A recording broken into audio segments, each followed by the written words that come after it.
ملتان کے اندر ایک بہت بڑے پیر صاحب ہیں، پیر امین، ان کی میں CD ایک دفعہ سن رہا تو وہ ان حضرت کی روٹین ہے کہ جو ان کے پاس شاگرد بننے آتا ہے اس کا منہ کالا کر کے جوتیاں اس کے گلے میں ڈال کے کھوتے پہ بٹھا کے ملتان کی سیر کرواتے ہیں۔ کیوں؟ وہ کہتے ہیں اِدھے نال من ماریا جاندہ جی، من اندر دا نفس ماریا جاندہ۔ آپ ایسے آنا ہنسے، ہم تو ایسے ہی ہیں۔ تو میں نے کہا اس کو بولو کہ گدے پر سواری کرے، پھر من والے کپڑے ڈالے، خدا کا جینے ڈالے، ہاں جی، اور گلے میں ہار ڈالے، جوتے بنتے ہیں آقا جی کے گلے میں، تمہیں روشنیاں ہوں۔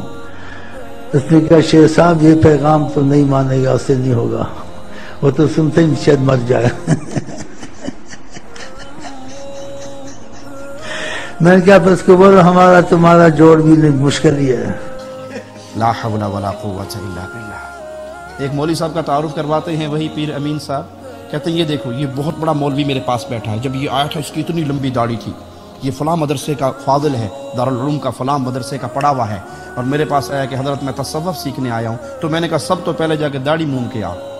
تو یہ گیا اور کلین شیو ہو کر آیا، جس کا اندر کا نفس تھا وہ مر گیا، اب یہ میرا مرید بنا ہے۔ میں نے کہا اب دین سیکھنے کے بعد، تصوف سیکھنے کے بعد اب داڑھی رکھ۔ تو یہاں تعلیم ملتی ہے کہ منہ کالا کرو، جو پیر صاحب کہے نفس مارنا ہے، نفس مارنے کا یہ طریقہ محمد کریم صلی اللہ علیہ وسلم نے نہیں سکھایا۔ اور نبی کی سنت کو شیو کر کے نفس مارا جائے گا یا نفس کے آگے دو نفس اور لگ جائیں گے؟ وہ تو اور چوڑا ہوگا کہ شیطان کے پیچھے چلے ہیں۔ تو یہ وہ راستہ ہے، یہ چھوٹی تصوف کی وہ تعریفیں جس کے چند نمونے ہم نے بیان کیے۔ آئیے صوفی ہوتا کون ہے؟ ابو نصر سراج وہ حسری سے پوچھتا ہے کہ صوفی کون ہے؟ کہا الذی لا تقلہ الارض ولا تظلہ السماء۔ یہ عقائد آپ کے سامنے پیش کرنا اس لیے ضروری ہے کہ آج ہماری نوجوان نسل جو دین کی طرف آ رہی ہے ان کے سامنے تصوف اور صوفیہ کی حقیقت واضح نہیں ہے۔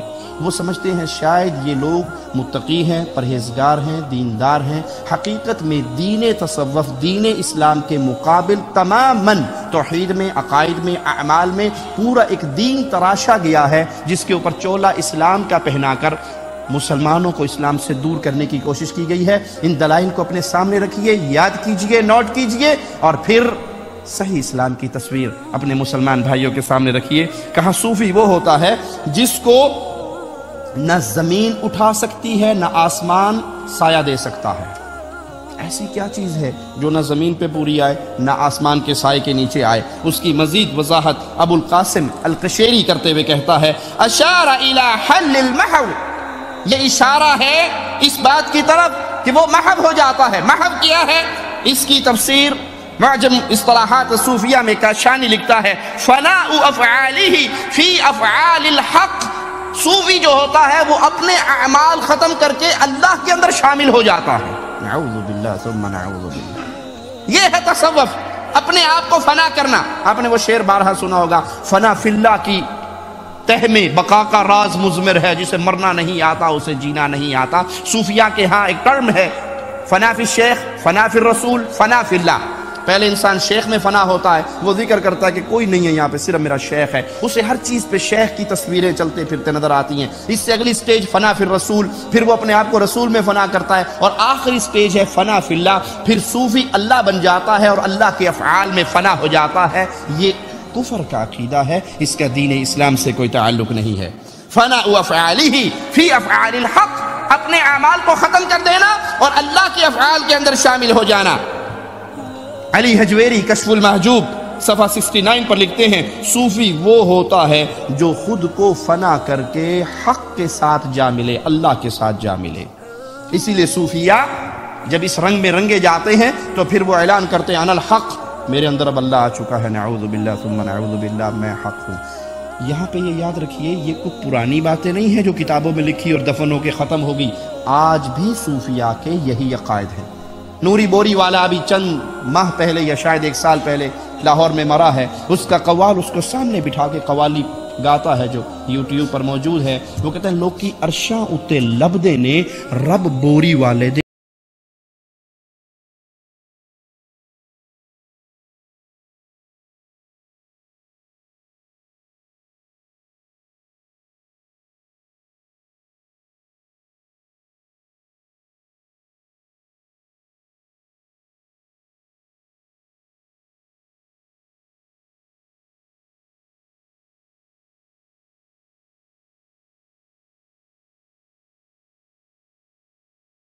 لوگ اللہ کو عرش پہ تلاش کرتے ہیں، حالانکہ اللہ عرش پہ نہیں ہے۔ یہ پیر نوری بوری والا جو ہے یہ بھی اب اللہ ہی بن چکا ہے اور اللہ میں فنا ہو چکا ہے اور اللہ کی صورت میں ہمارے سامنے بیٹھا ہے۔